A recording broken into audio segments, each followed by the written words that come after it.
Hi friends, welcome to Rajahmundry home recipes. ఈరోజు మన ఛానల్లో నేను చూపించబోయే రెసిపీ పిల్లలు ఎంతగానో ఇష్టంగా తినే బాదం చాక్లెట్ని సింపుల్ అండ్ టేస్టీ వేలో ఇంట్లోనే ఎలా తయారు చేసుకోవాలో చూపిస్తున్నా. ఈ చాక్లెట్ తినేటప్పుడు మధ్య మధ్యలో నట్స్ తగులుతూ చాలా టేస్టీగా ఉంటుంది. మనం బయట స్నీకర్స్ చాక్లెట్స్ కొనుక్కుని తినేటప్పుడు నట్స్ తగులుతూ ఎలా ఉంటుందో ఈ బాదం చాక్లెట్ కూడా అలానే ఉంటుంది. ఎలా తయారు చేసుకోవాలో ప్రాసెస్ అయితే చూసేద్దామా. ముందుగా దీనికోసం పాన్ పెట్టి దాంట్లోకి 2 టేబుల్ స్పూన్స్ దాకా షుగర్ వేసుకోండి.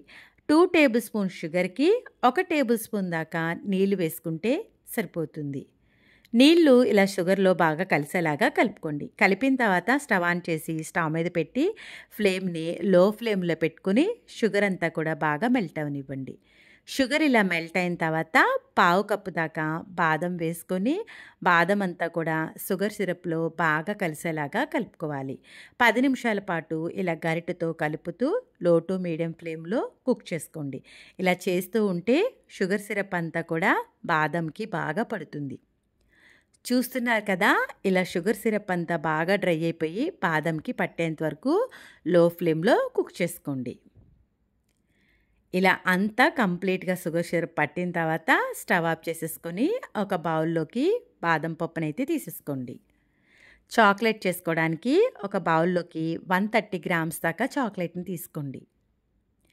ఈ చాక్లెట్ని మెల్ట్ చేసుకోవాలి. డైరెక్ట్గా కాకుండా డబల్ బాయిలర్ మెథడ్లో మెల్ట్ చేసుకోండి. కొద్దిగా మిల్క్ వేసుకుంటే తొందరగా మెల్ట్ అవుతుంది. ఒక బౌల్లోకి వాటర్ వేసుకొని దానిపైన స్టాండ్ పెట్టి వాటర్ని బాయిల్ అవ్వనివ్వండి. బాయిల్ అయిన తర్వాత దానిపైన గిన్నెని పెట్టేసి ప్లేస్ చేసేసుకొని లో టు మీడియం ఫ్లేమ్లో ఒక 10 నిమిషాల పాటు ఈ విధంగా వేడి నీళ్ళు హీట్ అయి ఉంటాయి కాబట్టి చాక్లెట్ని కలుపుతూ ఉంటే ఆ వేడికి చక్కగా మెల్ట్ అయిపోతుంది. చాక్లెట్ సిరప్ అయితే రెడీ అయిపోయింది కదా, స్టవ్ ఆఫ్ చేసేస్తున్నా.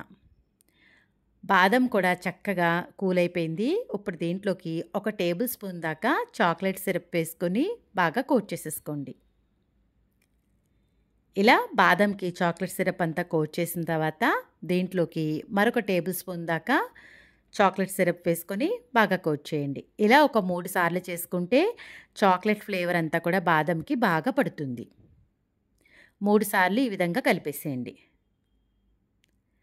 ఇలా అంతా కలిపేసిన తర్వాత దీన్ని పక్కకు పెట్టేసి ఒక బౌల్ తీసుకొని దాంట్లోకి మనం ఈ విధంగా కోట్ చేసి పెట్టుకున్న బాదంని అయితే వేసేసుకోవాలి. ముందు అయితే హాఫే వేసుకోండి. హాఫ్ బౌల్ వేసుకున్న తర్వాత మనం రెడీ చేసి పెట్టుకున్న చాక్లెట్ సిరప్ని కొద్దిగా వేసుకోండి.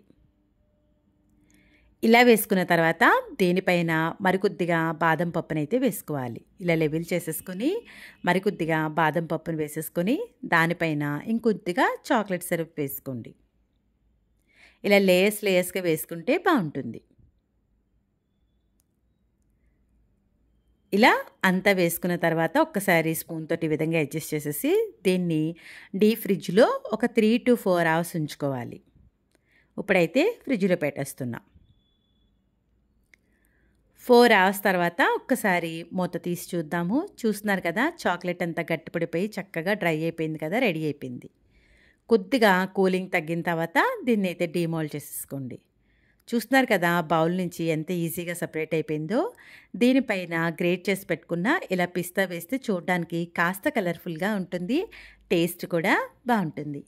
ఇంతేనండి, బాదం చాక్లెట్ తయారు చేయడం ఇంత ఈజీయా అనిపించింది కదా. వీడియో నచ్చిందా? అయితే ఒక్క లైక్ ఇవ్వండి. మీరిచ్చే లైక్ వల్ల మన వీడియో ఇలాంటి మరికొంతమందికి అయితే చేరుతుంది. ఇలా బాదం చాక్లెట్ కాస్త చల్లారిన తర్వాత పీసెస్గా కట్ చేసుకుని తింటే చాలా టేస్ట్ ఉంటుంది. ఇంకెందుకు ఆలస్యం, నేను చెప్పిన స్టైల్లో మీరు కూడా బాదం చాక్లెట్ని ఇంట్లోనే ట్రై చేసి ఎలా వచ్చిందనేది మీ అమూల్యమైన ఫీడ్బ్యాక్ని నా కామెంట్ సెక్షన్లో తెలియజేయండి. Thanks for watching my video. Please like, comment, share, subscribe my channel.